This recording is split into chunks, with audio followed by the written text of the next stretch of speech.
What's going on, guys? Welcome back to another video on the channel. Today I want to go ahead and share with you guys 3 bullish swing trades that I went ahead and put on this week. One of them expiring in February, the 2 other expiring out in April. Now, I already know what you're going to say. I know the market is looking weak. I know there is fear in the market. I know there is potential more downside, but these are the times where I like to take small monetary risk in return for a very large percentage point return. Now, I don't know for sure if that will happen, but I am accepting of the risks that I am putting into my portfolio here with these 3 swing trades that I am very confident on with the technicals that I am seeing, as well as with the fundamentals and the resiliency of these 3 stocks in any type of market condition. So I want to go ahead and share with you guys those trades. Of course, they may not work out, but I want to go ahead and share it with you guys here on the channel, let you guys know my reasoning behind taking these trades, share with you guys the analysis, and then you guys can go ahead down in the comments and let me know what you think. If you guys enjoyed today's video after watching it, make sure to press that like button, subscribe to the channel. Let's go ahead and jump into it.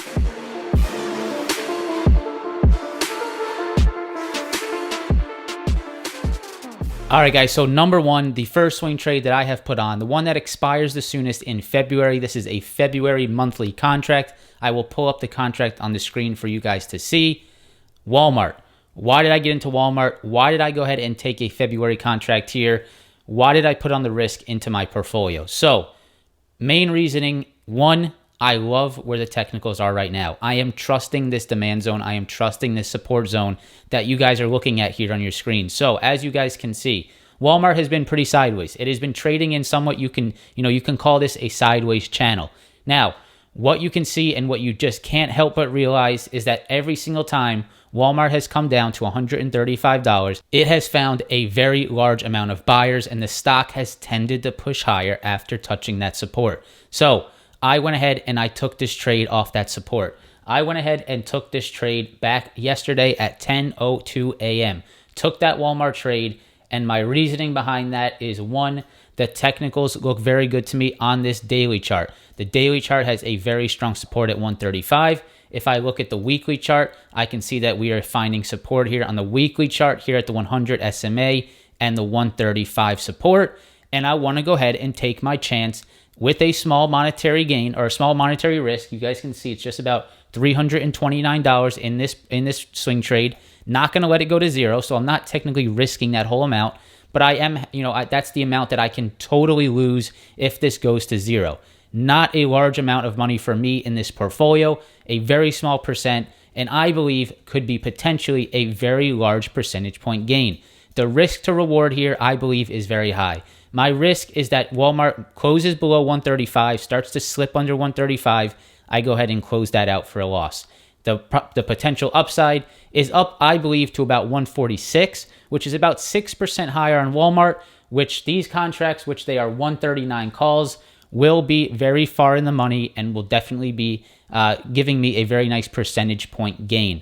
That is my target for Walmart right there, right around this 146 area where we had this previous high.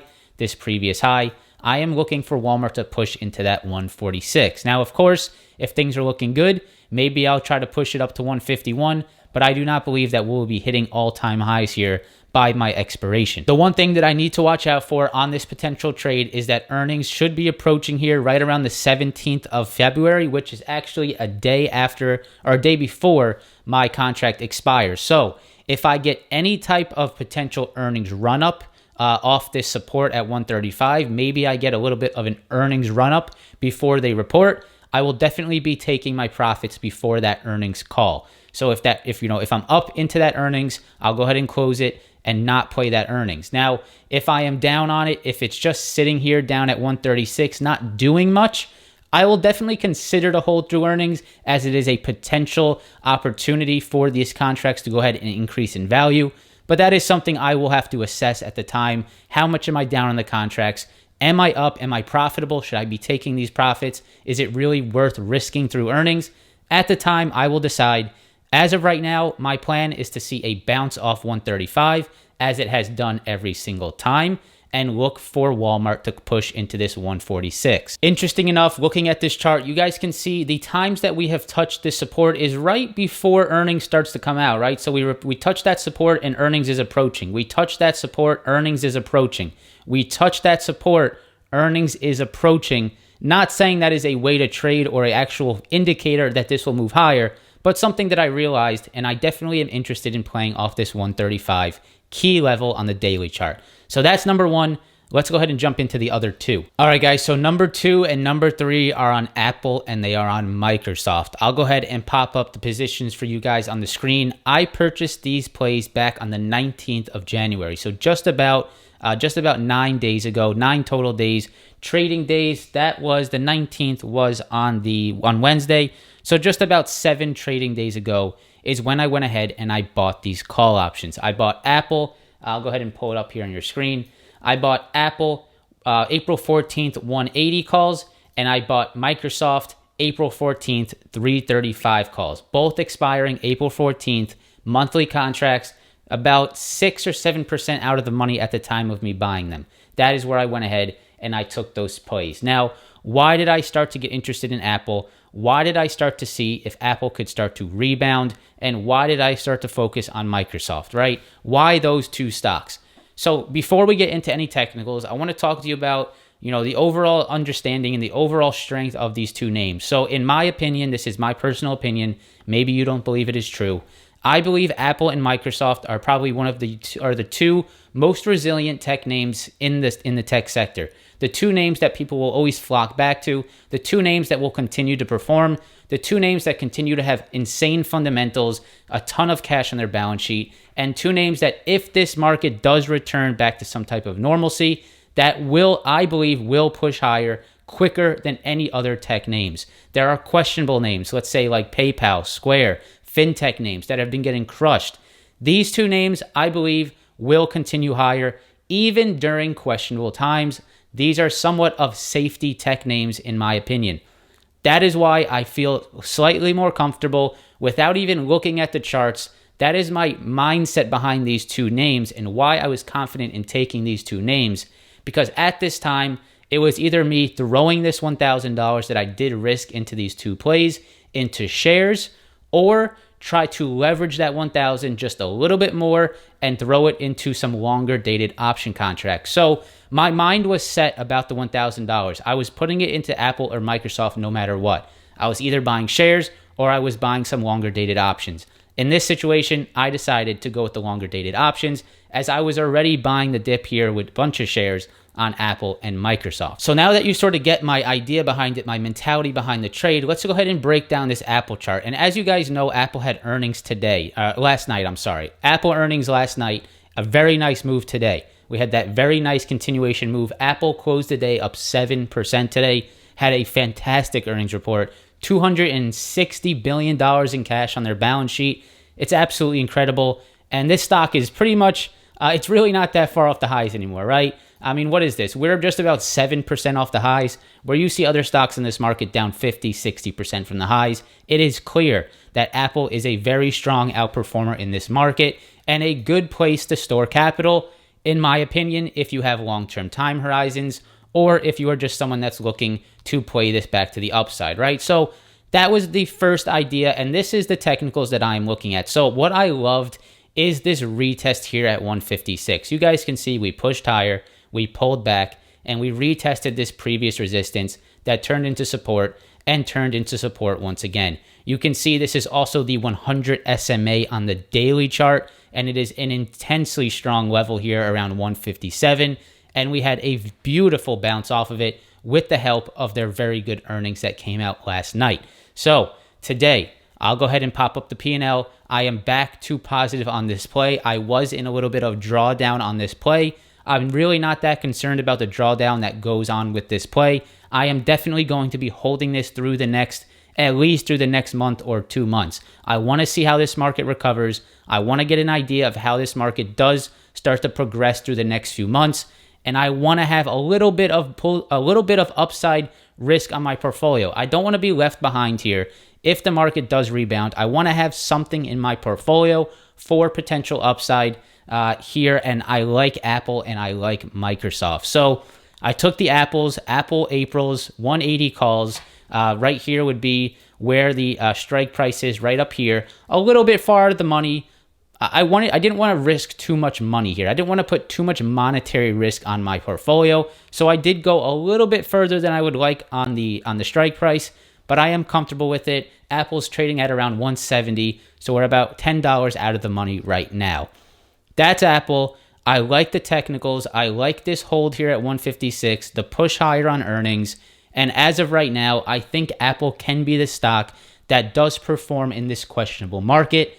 And if the market by some chance does find some upside over the next few weeks, I believe Apple will be one that strongly outperforms. So that is Apple. That is my second swing trade, guys.